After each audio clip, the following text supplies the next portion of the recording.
L'amateurisme fiscal a un coût, 25 milliards d'euros. Bon baiser de Bercy, épisode 4, c'est parti.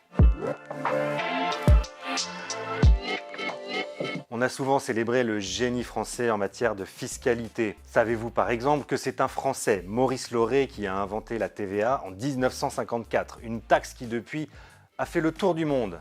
Mais ce dont on entend moins parler, c'est de l'amateurisme, voire parfois même de l'irresponsabilité de nos dirigeants en matière de fiscalité. Cette semaine, deux députés, Véronique Louwagie et Romain Grau, viennent de remettre un rapport dans le cadre de l'examen du budget sur le montant des contentieux français auprès de la Cour de justice européenne, des contentieux principalement fiscaux. On y découvre un montant colossal, 25 milliards d'euros. C'est le montant des impôts potentiellement prélevés par l'État de manière indue, en contradiction des règles européennes sur différents contribuables qui ont porté leur cas auprès de la Cour de justice de l'Union européenne. Entre 2013 et 2016, l'État a déboursé entre 1,5 milliard et 3 milliards d'euros chaque année pour rembourser ses contentieux.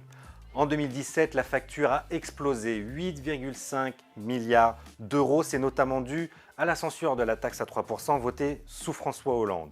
Et en 2019, le coût restera très élevé avec une prévision de 5,3 milliards d'euros à nouveau. Cela signifie que depuis 2013, l'État dépense en moyenne 3,5 milliards d'euros chaque année pour régler ses contentieux fiscaux auprès de la Cour de justice de l'Union européenne.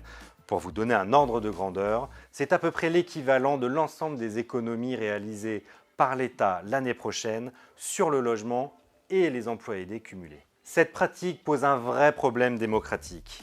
D'abord parce que Bercy ne communique pas ou peu sur ces chiffres.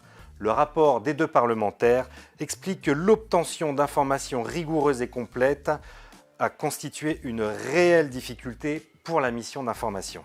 L'autre problème démocratique, c'est que les gouvernements se repassent les uns après les autres, cette patate chaude qui ne cesse de croître au fil des années. Et à la fin, c'est toujours le contribuable qui paye.